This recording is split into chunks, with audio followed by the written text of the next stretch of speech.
Champions ট্রফির দল থেকে বাদ পড়ার ক্ষোভটা যেন দুর্বার রাজশাহীর বোলারদের উপরই ছাড়লেন লিটন কুমার দাস। দুর্বার রাজশাহীর বিপক্ষে এদিন শুরু থেকেই চড়াও হন ডানহাতি স্টাইলিশ এই ব্যাটার।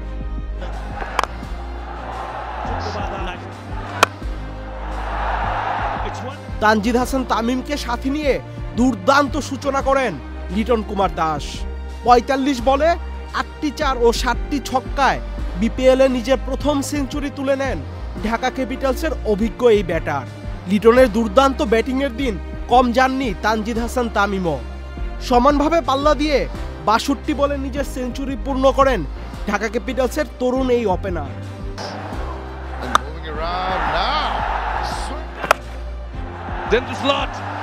লিটন কুমার দাস ও তানজিদ হাসান তামিম দুজন মিলে ১৬ ওভার ৩ বলে ২০০ রান সংগ্রহ করেন, যা এবারের বিপিএলে এখন পর্যন্ত সর্বোচ্চ রানের জুটি।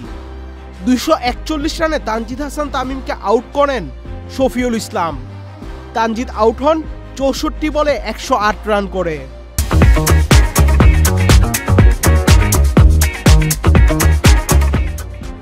৫৫ বলে ২২৭.২৭ স্ট্রাইক রেটে ১২৫ রান করে অপরাজিত থাকেন লিটন কুমার দাস।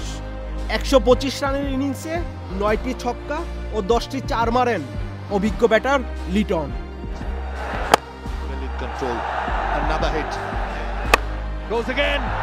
২০ ওভার শেষে ঢাকার সংগ্রহ দাঁড়ায় ১ উইকেটে ২৫৪, যা বিপিএলের ইতিহাসে সর্বোচ্চ সংগ্রহ।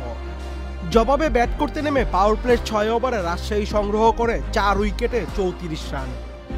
১৫ ওভার ২ বলে মাত্র ১০৫ রানে অল আউট হয় দুর্বার রাজশাহী।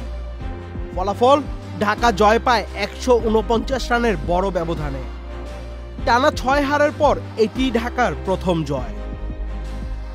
আহমেদ শাফি, চ্যানেল আই।